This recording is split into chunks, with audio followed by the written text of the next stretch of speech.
بسم الله الرحمن الرحيم. الحمد لله رب العالمين. اللهم صل وسلم على سيدنا محمد الفاتح لما أغلق والخاتم لما سبق ناصر الحق بالحق والهادي إلى صراطك المستقيم وعلى آله وأصحابه حق قدره ومقداره العظيم. سبحانك لا علم لنا إلا ما علمتنا إنك أنت العليم الحكيم ولا حول ولا قوة إلا بالله العلي العظيم. رب اشرح لي صدري ويسر لي أمري واحلل عقدة من لساني يفقه قولي أما بعد. Ma'asyiral hadirin jamaah yang dimuliakan oleh Allah Subhanahu wa taala. Pada kesempatan pertemuan sebelumnya kita sudah membahas tentang muqaddimah dari bab thaharah yang pertama, yaitu tentang wudu. Yang di dalam pembahasan itu kita membahas bagaimana wudu itu menjadi salah satu pembuka ketika kita ingin melaksanakan ibadah kita kepada Allah, yaitu salat. Karena wudu ini adalah sesuatu yang penting dan merupakan syariat, maka wudu itu secara manfaat ukhrawiyah itu bisa menghapus segala dosa-dosa kecil kita. Nabi pernah mengatakan ketika seorang hamba berwudu, maka dosa-dosanya itu akan berguguran sebagaimana berguguran daun dari pohon ini. Bahkan Nabi juga pernah mengatakan bahwa seorang yang berwudu itu akan dicatat baginya 10 kebaikan.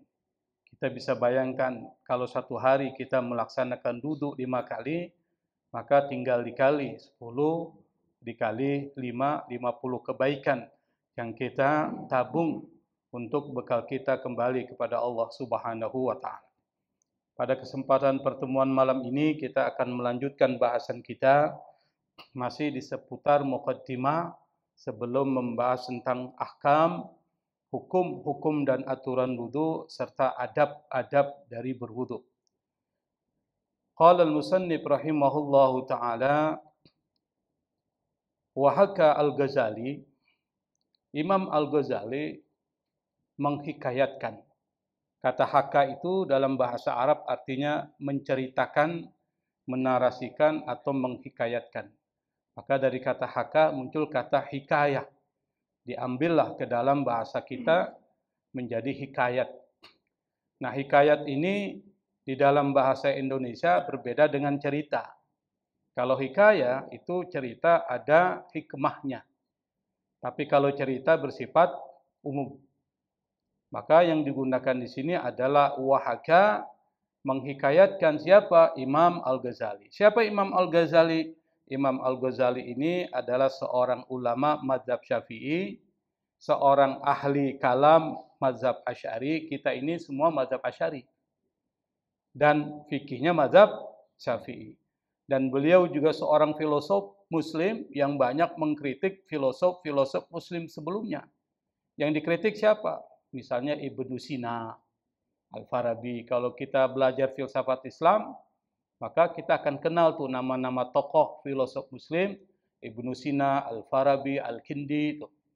Dan itu dikritik oleh Imam Al-Ghazali. Tapi Imam Al-Ghazali mengkritiknya bukan tanpa data, bukan tanpa dalil. Sebelum dia mengkritik, dia pelajari dulu filsafat. Lalu dia pelajari filsafat, kemudian dia buat satu buku. Yang buku itu adalah pengantar filsafat. Setelah itu baru dia kritik. Nama kitabnya itu adalah Tahafut al-Falasifah, kerancuan para filosof.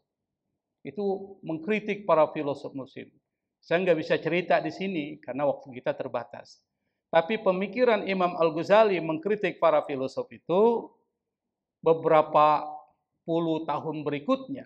Setelah Imam Al-Ghazali, pikiran Al-Ghazali dikritik lagi oleh ulama namanya Ibnu Rushd. dari Andalusia. Andalusia di mana, Pak? Spanyol. Dikritik lah gitu.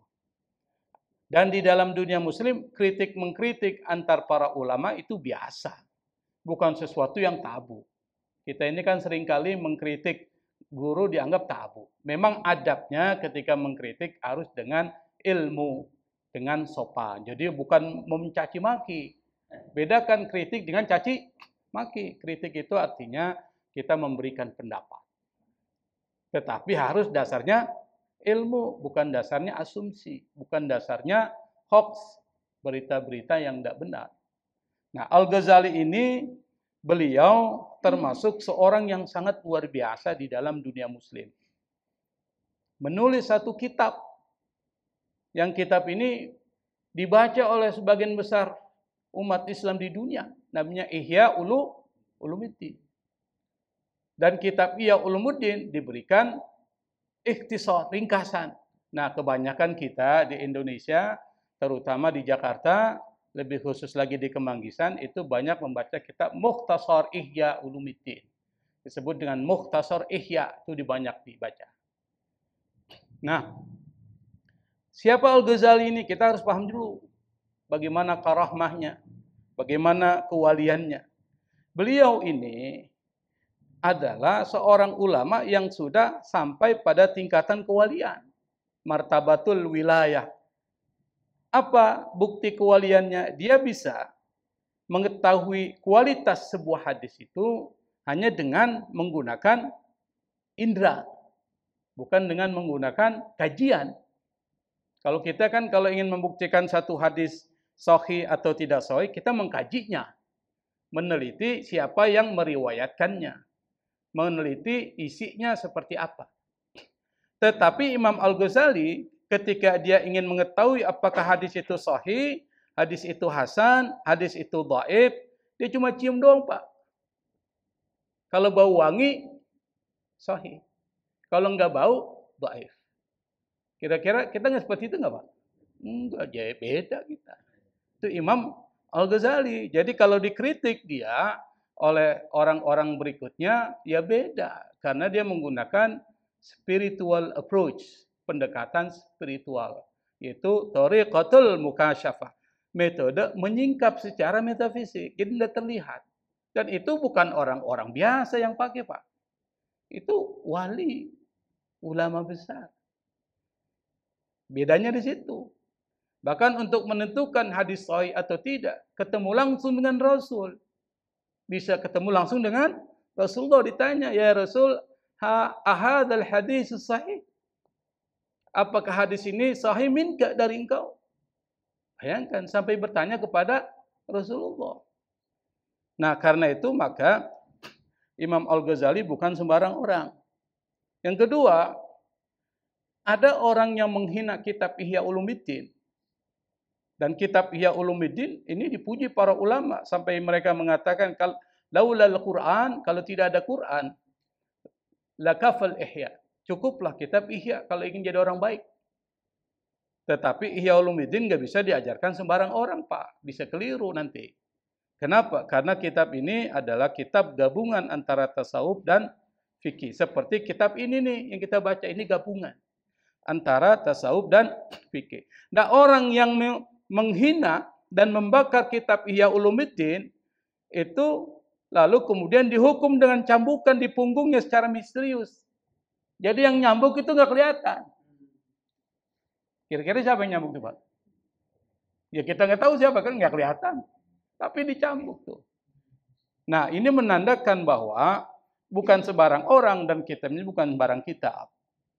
Dan yang paling luar biasa adalah beliau ini pernah diceritakan, pernah berjalan di atas air. Bertemu dengan Nabi Khidir. Anda bayangkan, kalau kita berjalan di atas air, tenggelam nggak kita? Tenggelam, karena kita bukan wali. Kita orang biasa. Ini berjalan di atas air, bertemu dengan Nabi Khidir, dan ini menjadi perbincangan di kalangan para ulama sufi. Meskipun kita nggak bisa memverifikasi, membuktikan secara ilmiah, karena ini metafisik. Yang namanya karamah itu nggak bisa diukur dengan panca indera, itu perlu dipahami. Nah, Apa hikayat Imam Al-Ghazali? Kata Imam Al-Ghazali, beliau mengatakan, apa perkataannya? Annahu ru'iyya ba'dul mauta fil manam. Bahwa Imam Al-Ghazali itu ru'ya, diperlihatkan. Diperlihatkan apa? Ba'dul mauta fil manam. Sebagian orang yang meninggal fil manam, di saat mimpinya. Manam itu tidur. Tapi kalau dibilang ro'a fil manam, itu maksudnya adalah bermimpi. Ra'aitu fil manam. Saya lihat, misalnya saya bilang ra'aituka fil manam. Saya mimpi ketemu engkau. Nah, Imam Al-Ghazali ini diperlihatkan dalam mimpinya sebagian orang yang sudah meninggal. Dan ingat Pak, mimpi kita dengan mimpi para ulama itu beda. Mimpi kita, mimpi itu bunga tidur. Kalau kita capek, dikasih mimpi. Kalau kita misalnya gelisah, dikasih mimpi tuh. Apa yang kita gelisahkan muncul di dalam mimpi kita tuh. Mimpi banyak utang. Ditagih oleh debt collector. Kebawa ke dalam mimpi itu. Dalam mimpi itu kita seperti orang yang berontak-rontak. Kenapa? Seperti kita dipegang oleh debt collector. Debt collector itu Pak, tambangnya serem-serem tuh. Sengaja memang. Kulitnya hitam, wajahnya serem. Badannya besar. Dari mana? Biasanya orang-orang dari timur. Ambon, Papua, terus Kupang, Hah? Ya seperti grip lah. Pokoknya seperti itulah, serem tuh. Takut kita. Nah, itu kalau mimpi kita. Tapi mimpi para ulama itu rubu'un nubuwah, seperempat kenabian. Di situ ada pesan yang Allah ingin sampaikan. Apalagi yang mimpi Imam Al-Ghazali. Yang kita tahu bagaimana beliau martabat kewaliannya. Dalam mimpi itu Imam Al-Ghazali, faqila lahu, ada yang mengatakan kepadanya, atau Imam Ghazali bertanya kepadanya, kaifa haluk? Kaifa haluk itu artinya apa kabar ente? Imam Al-Ghazali tanya sama yang sudah meninggal itu, kaifa haluk? Faqala, dia berkata, sallaitu yauman. Saya satu ketika melaksanakan sholat bila wudu, tanpa melakukan wudu. Fauqila alayya dhi'bun yaru'uni fi qabri. Lalu kemudian saya diutus kepada saya, kata orang itu, apa? Dhi'bun, serigala. Jamaknya dhi'ab. Yaru'uni, apa yang dilakukan oleh dhi'bun, serigala itu dalam mimpi Imam Al-Ghazali terhadap orang yang sudah meninggal itu, ya runi, nakut-nakutin terus. Jadi serigala itu nakut-nakutin dia. Fi qabri, di dalam kuburku. Fahali ma'ahu fi aswa'i hal. Keadaanku bersama serigala itu dalam keadaan yang sangat menyedihkan. Aswa'i hal itu keadaan yang sangat buruk, menakutkan. Nah, dari sini kita bisa dapat informasi, kalau orang melaksanakan sholat tanpa wudu, maka akan terjadi seperti yang dialami orang yang sudah meninggal itu. Artinya apa? Jangan sampai kita sholat tanpa wudu. Beda kalau seandainya kita ini sudah wudu, lalu lupa, kita ini sudah wudu apa belum. Maka putusan hukumnya adalah kita tetap berada dalam wudu. Misalnya saya sudah wudu nih, sholat maghrib. Lalu saya ragu, sih udah batal apa belum ya? Ada nggak yang begitu Pak? Ada tuh banyak. Nah, Anda tetap berada dalam keadaan duduk sampai Anda mendengar adanya bunyi. Atau mencium adanya bau. Kalau enggak dengar bunyi, enggak cium bau, Anda tetap dalam keadaan duduk. Itu namanya al-yaqin la yazulu bisyak. Kaidah fikih mengatakan sesuatu yang keberadaannya yakin, wudu itu Anda yakin, karena memang Anda udah wudu. Enggak bisa hilang karena ragu tadi itu. Beda kalau Anda belum wudu. Saya belum wudu nih. Lalu Anda ragu. Saya ini udah wudu apa belum? Keadaannya belum wudu. Maka berlaku yang yakin. Yakinnya apa itu? belum wudu, Anda wudu. Beda kalau yang sudah wudu. Itu ajaran Islam mengajarkan seperti itu.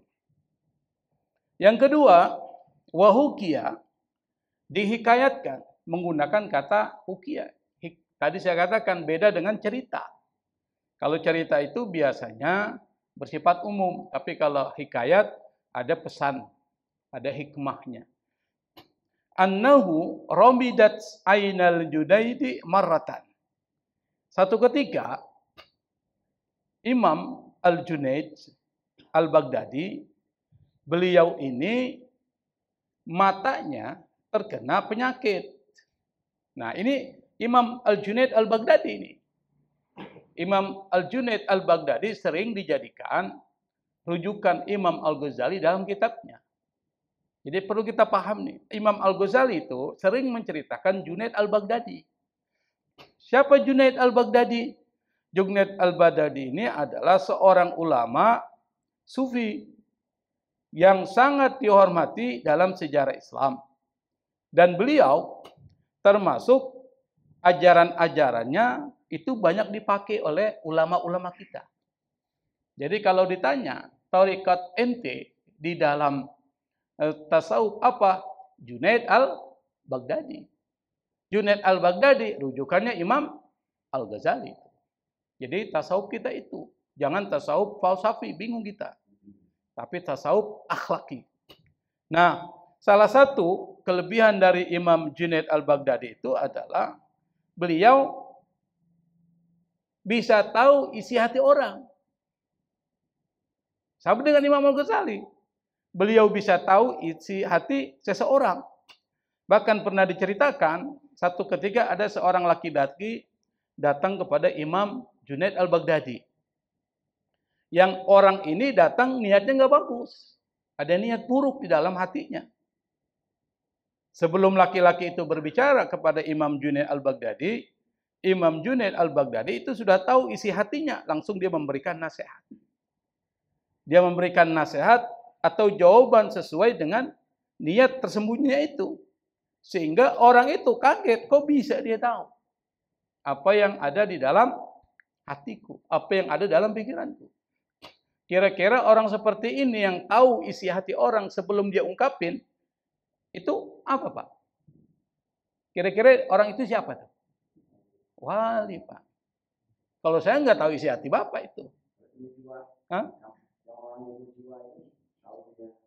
Kalau dia tahu isi hati orang, dan ingat bukan dari jin, ini adalah dari Allah Subhanahu wa Ta'ala. Karena di dalam hadis qudsi pernah dikatakan kalau orang mendekatkan diri kepadaku dengan yang sunnah-sunnah, setelah dia melakukan yang wajib-wajib sampai aku cinta kata Allah kepada orang itu, maka apa? Mataku jadi matanya dia, telingaku jadi telinganya dia. Kalau mata Allah, tentu Allah mengetahui apa yang ada dalam hati orang. Ya'lamu ma fis sudur. Maka orang itu pun bisa mengetahui hati orang lain, bukan karena dia punya kemampuan untuk mengetahui, tapi Allah kasih karomah, kemuliaan dengan orang itu, sehingga hati orang itu bisa diketahui oleh dia. Itu wali. Sama dengan Imam Junaid Al-Baghdadi. Bahkan Imam Junaid Al-Baghdadi itu bisa mengetahui kematian muridnya dari jauh. Anda bisa bayangkan Pak. Satu ketika Junaid Al-Baghdadi sedang ngajar nih. Tiba-tiba ketika enak mengajar, dia menghentikan ceramahnya. Menghentikan pengajarannya. Lalu dia bilang, salah satu murid kita ini sekarang baru saja meninggal dunia dalam keadaan husnul khatimah. Kok dia tahu? Siapa yang ngasih tahu? Allah Subhanahu wa Ta'ala. Setelah diselidiki, benar nggak perkataan Junaid Al-Baghdadi? Ternyata benar. Memang saat itu ada muridnya yang meninggal pada waktu bersamaan Imam Junaid Al-Baghdadi sedang mengajar. Itu kewalian atau karomah yang kedua. Karomah yang ketiga Imam Junaid Al-Baghdadi itu adalah beliau bisa bicara dengan jenazah, Pak. Bapak bisa nggak bicara dengan jenazah? Boro-boro bicara, ngelihat aja takut kan?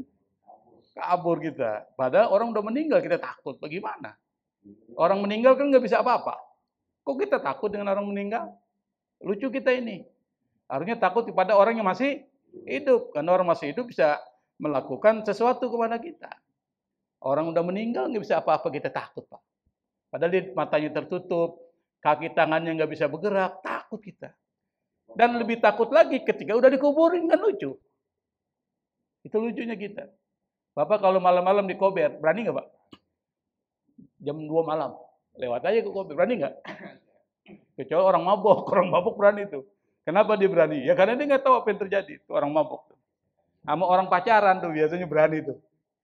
Nah, Imam Junaid al-Baghdadi ada satu kisah ketika jenazah seorang laki-laki dibawa melewati Junaid al-Baghdadi, Junaid bertanya kepada jenazah itu tentang keadaan akhirat. Konon jenazah itu lalu kemudian memberikan jawaban. Langsung dia jawab. Tapi jawaban itu tidak dilihat orang. Hanya dia dengan jenazah itu. Ini perlu dipahami, kalau dilihat orang, kabur orang.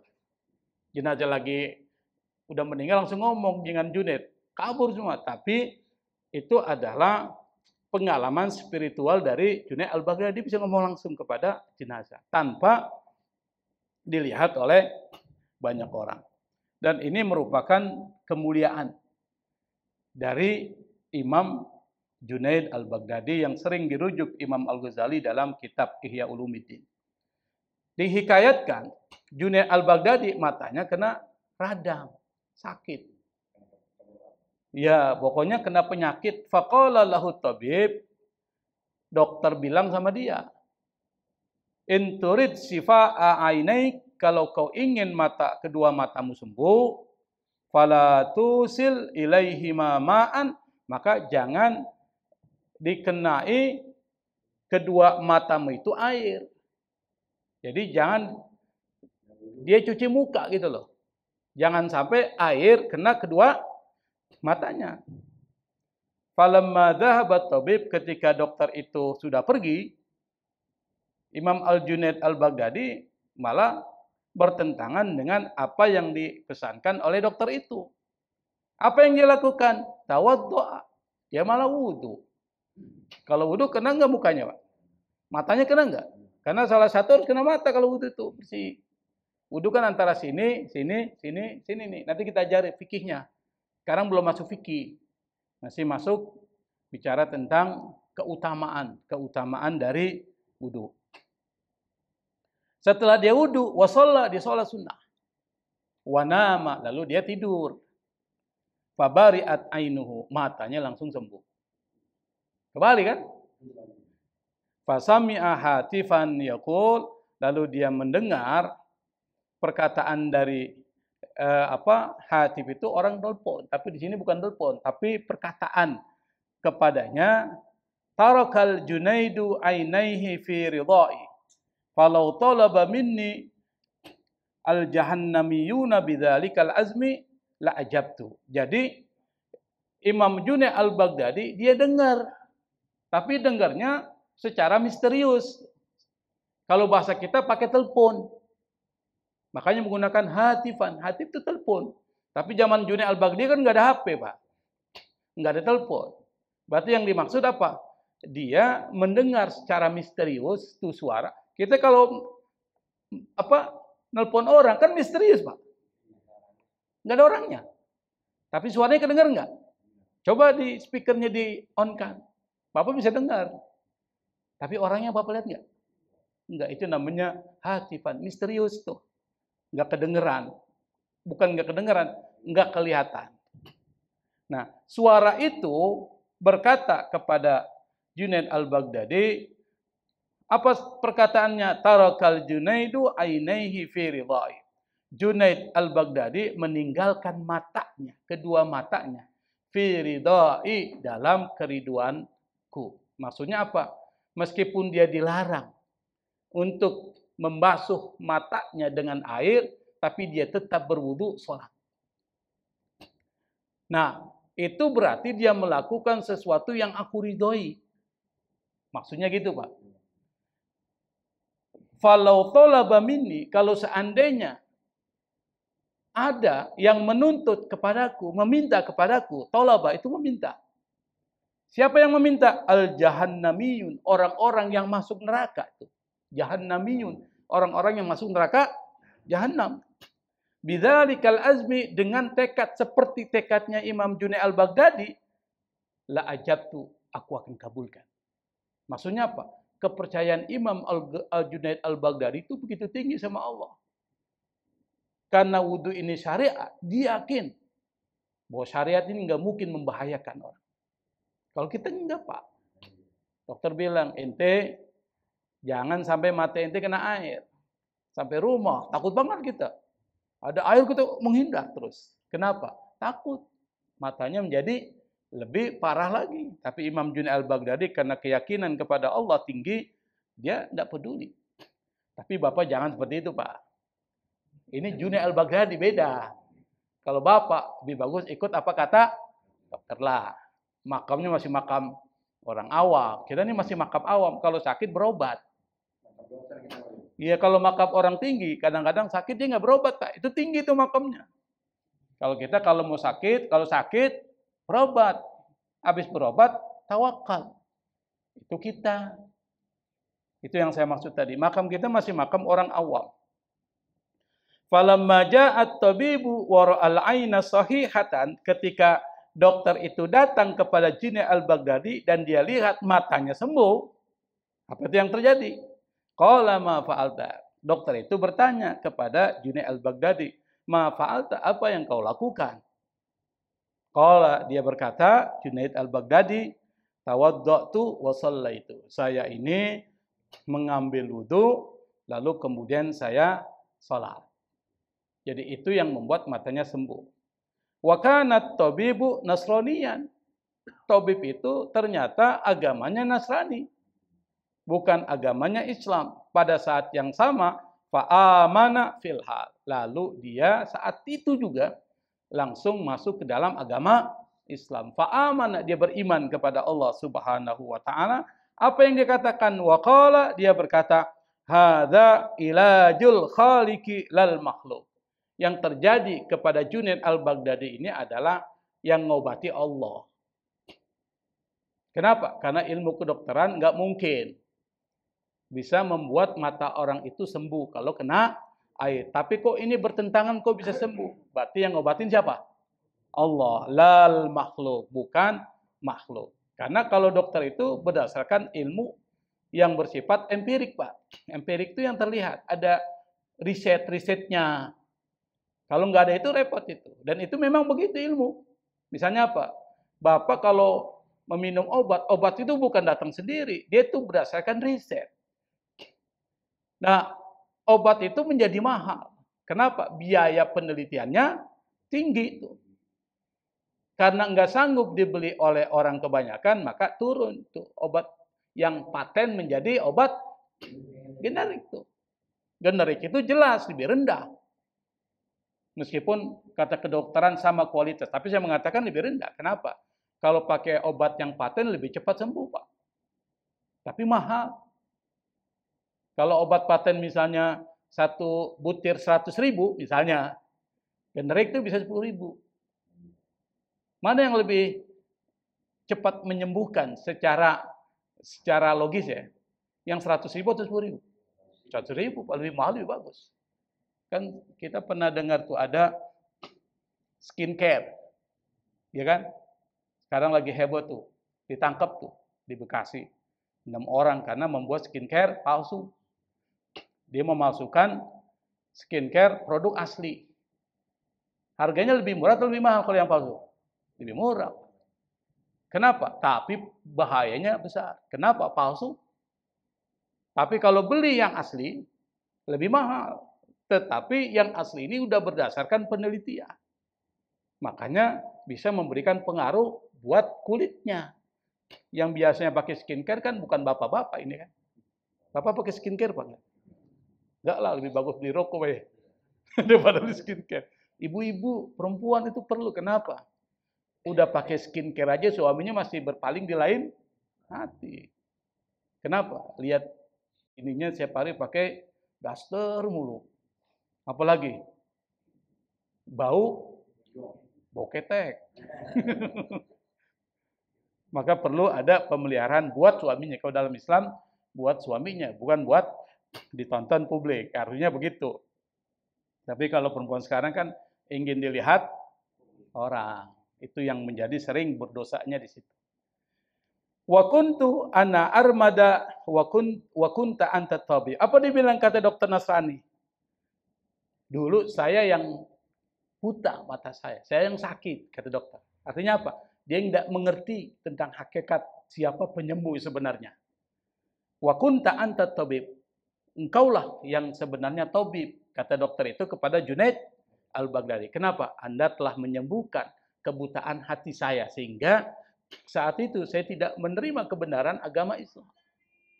Ini hebatnya. Nah, kita lanjutkan.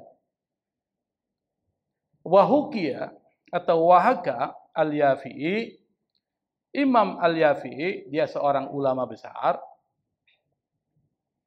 An Sahlin ibni Abdullah qal, dari Sahal bin Abdullah berkata, awwalu ma ra'aitu minal ajaibi wal karamat, yang pertama kali dari karamah atau keajaiban yang saya lihat, kata Sahal bin Abdullah, salah seorang wali Allah. Apa? Inni kharajtu yauman ila maudi'in khal.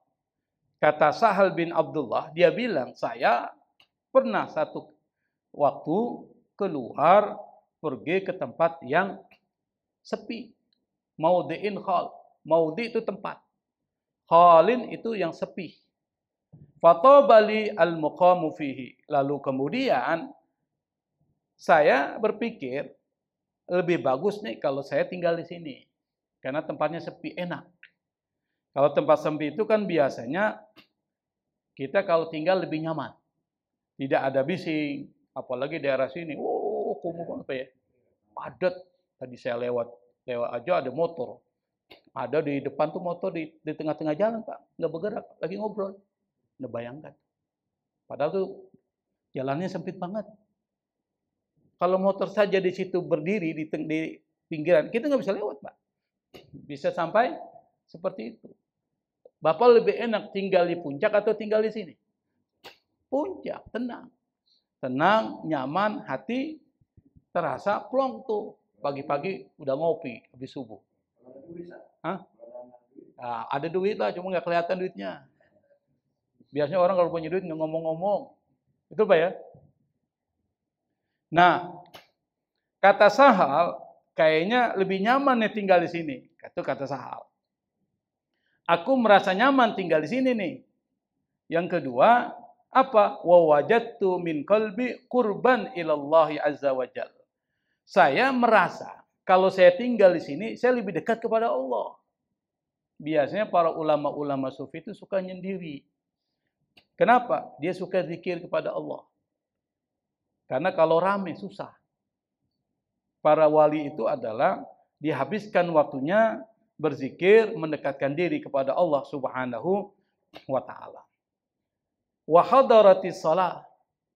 Tiba-tiba datanglah waktu salat. Wa aradtul wudu. Saya pengen wudu nih. Wa kanat adati min sabai tajdidal wudu li kulli shalah.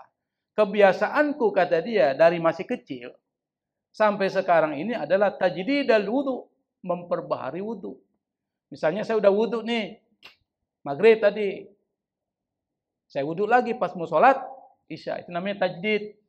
Tapi boleh nggak wudu juga nggak apa-apa, karena udah masih dalam keadaan wudu. Tapi kebiasaan Sahal bin Abdullah ini, setiap datang sholat dia wudu lagi. Itu kebiasaan tajdid namanya, dia perbaharui wudu. Likulli salat. Faka'anni iktamamtu li faqdil ma.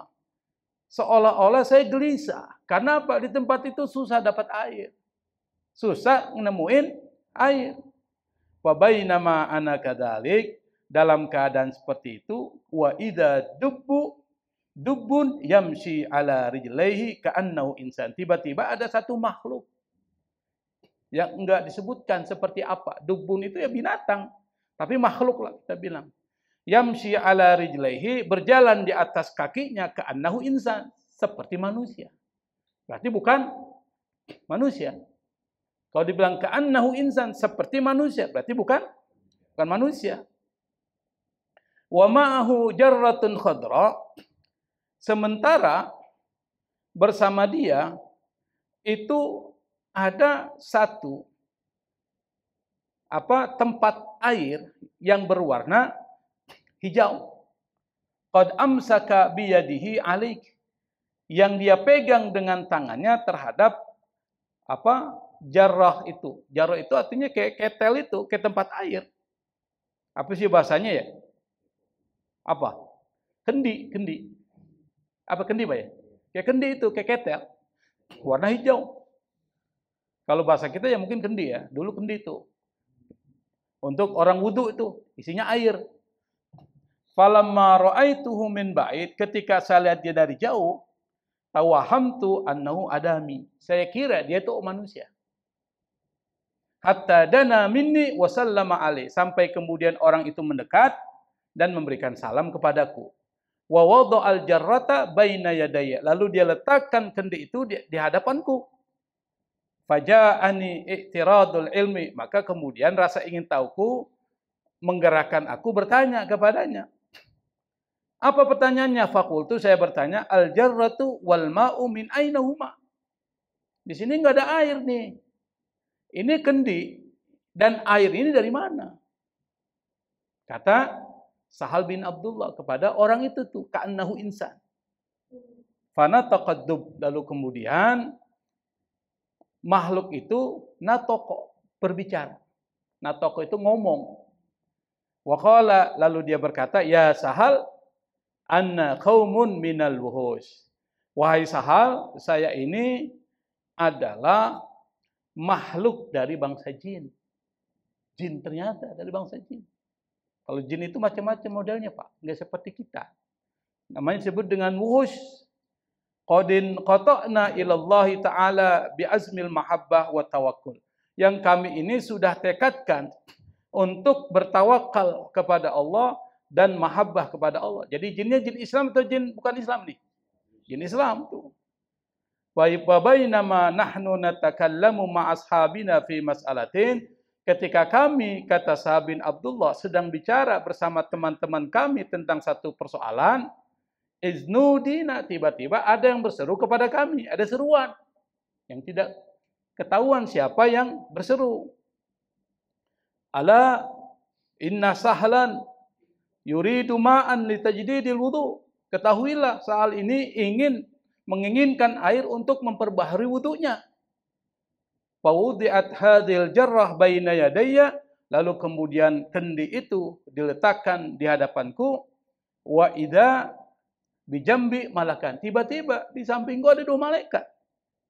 Fadanautu minhuma, aku mendekati keduanya. Wasabba fiha hadzal ma minal hawa wa anna asma'u khariral ma. Lalu kemudian kedua malaikat itu kemudian menuangkan air tersebut dari atas udara. Orangnya enggak kelihatan. Jadi seperti ngambang itu, Pak. Ini malaikat enggak kelihatan. Wa anna asma'u khariral ma. Sementara yang saya dengar cuma gemericik air, kayak netes air itu. Enggak kelihatan orangnya itu. Qala Sahal faghusya alayya. Soal berkata, saya pingsan. Faghusya alayya, saya pingsan. Falamma afaqtu, pada saat ketika saya bangun, maksudnya sadar, idza bil jarrati mawdu'a, tiba-tiba kendi itu udah ada depan. Wala a'lamu biddubi aina dhahab. Saya tidak tahu lagi di mana orang itu pergi itu. Maksudnya yang makhluk tadi.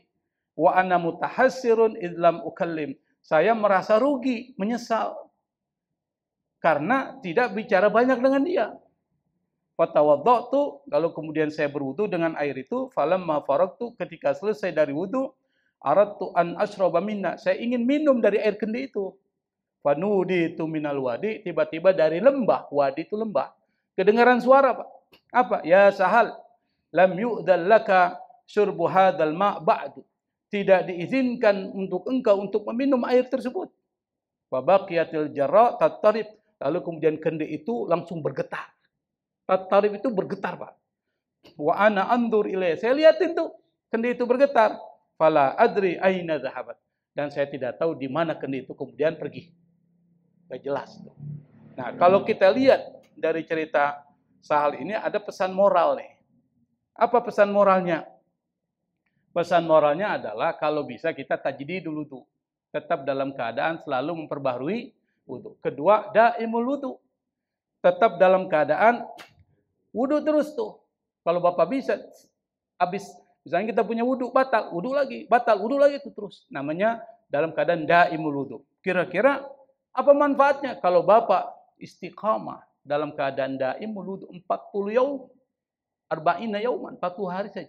Atau bahkan terus-menerus. Insya Allah akan datang keajaiban buat Anda.